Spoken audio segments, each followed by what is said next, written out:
na dapat gawin tayo bilang kanyang tinalaga, lingkod ng Diyos, habang tayo naghihintay sa Kanya, dapat na gawin magpapasensya upang lagi tayo mapagpala ng ating Diyos na dakila sa lahat.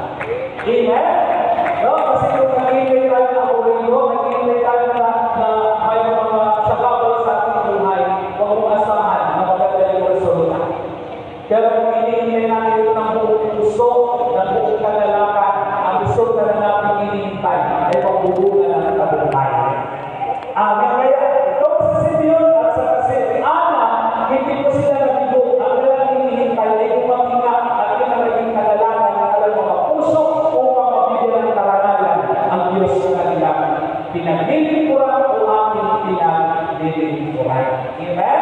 So yun ang pangalawa. So yung pangalawa mga kapatid ko kay Kristo, dito po sa verse 37. So ang sabi ko dito mga kapatid ko kay Kristo ay ito.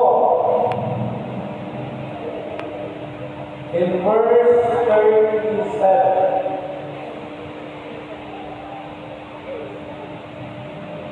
Hey. Wala makita. So ito po.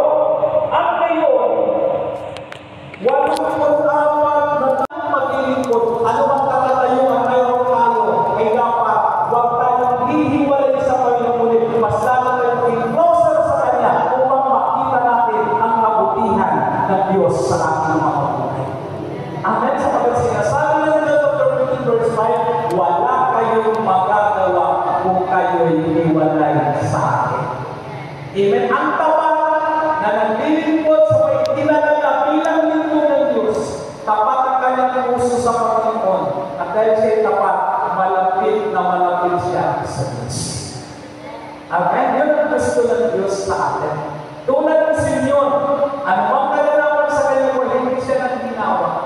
Patuloy ang ginampanan ng pagiging lingkod niya, itinalaga ang kanyang puso bilang lingkod ng Diyos hanggang sa dumating yung punto na makita niya ang ating tagapagligtas, mas lalo siya napalapit sa Diyos. Ang sarap kaya na malapit tayo sa Diyos. Kumbaga, kung dito sa mundo, mayroon kang inaasahan na mataas ang katukulan ng tao, pag malapit ka sa Kanya, parang wala kang takot, wala kang pangamba. No? Pero sa Diyos, higit ang kanyang magagawa sa tao. Amin na dapat sa Kanya tayo lalo maging malapit upang makita natin na kumikilos, gumagalaw ang Diyos sa ating buhay. Amin, siya yung magkagay sa atin, siya yung magpapaniobra ng ating buhay. Bakit? Ayaw na mamahamak ang taong malapit sa Kanya. Kundi lagi nang itutumpak sa tamang landasan ng ating buhay upang patunayan niya na walang naglingkod ng buong katapatan sa Diyos na Kanyang ipinahamak. Amen? Totoo yan. Patutunayan na ng Diyos sa atin.